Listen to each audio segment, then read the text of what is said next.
Welkom by ons lesing oor kuberbemarking en digitale bemarking. Vandag bespreek ons die gebruik van webwerwe as 'n advertentiemedium.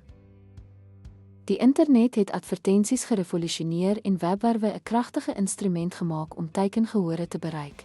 Kom ons ondersoek die voordele van webwerfadvertensies.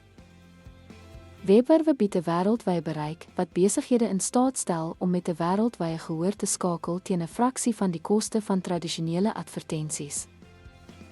Gerigte bemarking is nog 'n voordeel.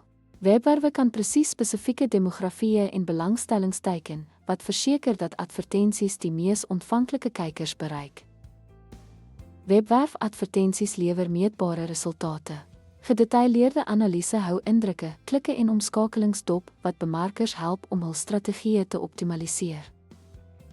Webwerwe is interaktief en boeiend. Hulle kan video's, vasvrae en sosiale media integrasies insluit, wat dieper betrokkenheid met potensiële kliënte bevorder. Webwerfadvertensies is koste-effektief, veral vir klein besighede. Daar is verskeie opsies om by verskillende begrotings te pas, van banieradvertensies tot sosiale media bemarking. Kom ons kyk nou na die tipes webwerfadvertensies. Vertoonadvertensies behels banieradvertensies wat op relevante webwerwe geplaas word om aandag te trek en verkeer te lok. Soekenjinebemarking, of SEM, behels die optimalisering van webwerwe en die gebruik van betaalde soekadvertensies om bo-aan soekenjinresultate bladsye vir relevante sleutelwoorde te verskyn. Sosiale media advertensies gebruik gebruikersdata om spesifieke demografieë en belangstellings te bereik, terwyl geaffilieerde bemarking vennootskappe met ander webwerwe behels om produkte te bevorder.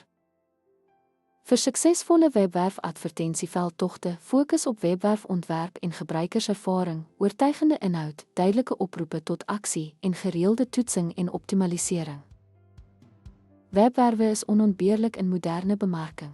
Deur hul voordele en belangrike oorwegings te verstaan, kan besighede effektief met potensiële kliënte skakel en verkope dryf. Dankie dat u by hierdie lesing aangesluit het.